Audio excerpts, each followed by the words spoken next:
എടാ, ഈ മരണാനന്തരം നമ്മൾ മരിച്ചു കഴിഞ്ഞ് കഴിഞ്ഞാൽ പിന്നെ നമുക്ക് എന്താണുള്ളത്, അതിനെക്കുറിച്ച് ഒരു ചെറിയൊരു വിശദീകരണം. എന്നുവെച്ചാൽ എനിക്കതിനെക്കുറിച്ചൊന്നും അറിഞ്ഞുകൂടാ. ഞാൻ പലയിടത്തും കേട്ടതും പല വീഡിയോകൾ കണ്ടതുമായിട്ട് എനിക്ക് അതിൽ ശരിയെന്ന് തോന്നുന്ന കുറച്ച് കാര്യങ്ങൾ ഞാൻ പറയാം.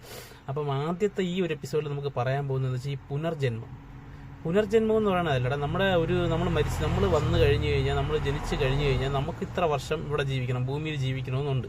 അപ്പോൾ ആ കാലം അത്രയും നമ്മളിവിടെ ജീവിക്കണം. ചിലപ്പോൾ നമുക്ക് അതിൻ്റെ ഇടയിൽ നമ്മൾ ചിലപ്പോൾ ആത്മഹത്യ ചെയ്യും, നമുക്ക് മരണം സംഭവിക്കുക. ചിലപ്പോൾ എന്തെങ്കിലും നമ്മുടെ ശരീരം നമുക്ക് ഇങ്ങനെ ആഹാരമൊക്കെ കഴിച്ച് നമ്മൾ കേടാക്കുന്നില്ലേ. നമ്മൾ തന്നെ വിഷം കഴിക്കണമെന്നില്ല, നമ്മൾ കഴിക്കുന്ന ഈ ആഹാരം തന്നെ വിഷമാണ്. അപ്പോൾ അത് കഴിച്ച് നമ്മുടെ ശരീരം, നമ്മുടെ ഡ്രസ്സ്, ഈ ഒരു ഡ്രസ്സ് ഇട്ടുകൊണ്ട് നമുക്കിവിടെ ഇത്രയും കാലം കഴിയണം. അപ്പോൾ നമ്മൾ ഈ ഡ്രസ്സ് ഇല്ലാതെ ചിലപ്പോൾ നമുക്ക് 80 വയസ്സ് വരെ നമുക്ക് ജീവിച്ചിരിക്കേണ്ട നമ്മൾ ഇപ്പോൾ ഒരു 45 വയസ്സ് മരിക്കുകയാണെങ്കിൽ ബാക്കി 35 വർഷം നമ്മളിവിടെ ഈ ഡ്രസ്സ് ഇല്ലാതെ ജീവിക്കേണ്ടി വരും. അത് കഴിഞ്ഞ് നമുക്ക് വീണ്ടും നമുക്കൊരു ജന്മം കിട്ടും. അത് സംഭവിച്ചാൽ നമുക്ക് ഡ്രസ്സ് മാറി തരുന്നത് മാത്രമേ ഉള്ളൂ, അല്ലാതെ നമുക്ക് വേറെ പാപം അങ്ങനെ സംഭവങ്ങളൊന്നുമില്ല. ഈ ഡ്രസ്സ് ഇട്ടുകൊണ്ട് ഇവിടെ ജീവിക്കുക, അടുത്ത ഡ്രസ്സ് നമ്മൾ ഈ ഡ്രസ്സ് ഇട്ടുകൊണ്ട് എന്തൊക്കെയാണ് ചെയ്തത് അതിൻ്റെ ഫലമായിട്ട് നമുക്ക് അടുത്ത ഡ്രസ്സ് കിട്ടും, അത്രേ ഉള്ളൂ. അല്ലാതെ വേറെ അതിൻ്റെ പാപമൊക്കെ നമ്മൾ ഇവിടെ തന്നെ മനുഷ്യജന്മമായിട്ട് തന്നെ നമുക്ക് തീർക്കേണ്ടി വരില്ല. മനുഷ്യൻ ഒരു മൃഗമായിട്ടോ ഒരു ഇതായിട്ട് ജനിക്കുന്നില്ല പാപം അനുഭവിക്കാൻ വേണ്ടി. പക്ഷേ മനുഷ്യനായിട്ട് തന്നെ ജനിക്കും. പക്ഷേ നമുക്കിപ്പോൾ നമ്മളിവിടെ ചെയ്യുന്ന കർമ്മങ്ങൾ നമ്മൾ പാപം എന്ന് പറഞ്ഞാൽ പാപം മൈനസ് പുണ്യം.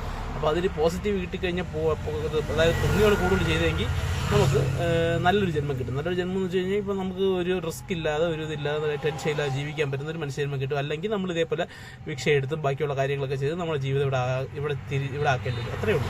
അല്ലാതെ വേറെ ഒന്നുമില്ല. നമ്മൾ ഈ പറയുന്ന കണക്കിനൊന്നുമില്ല. നമ്മളൊരു എനർജിയാണ്. ആ എനർജി ഇത്ര വർഷം ഇവിടെ ജീവിക്കണമെന്നുണ്ട്. അത് കഴിയുമ്പോഴത്തേക്ക് വേറൊരു രൂപം കിട്ടും, വേറൊരു വേഷം കിട്ടും. ആ വേഷമാടി നമ്മൾ ജീവിക്കും, അത്രയേ ഉള്ളൂ.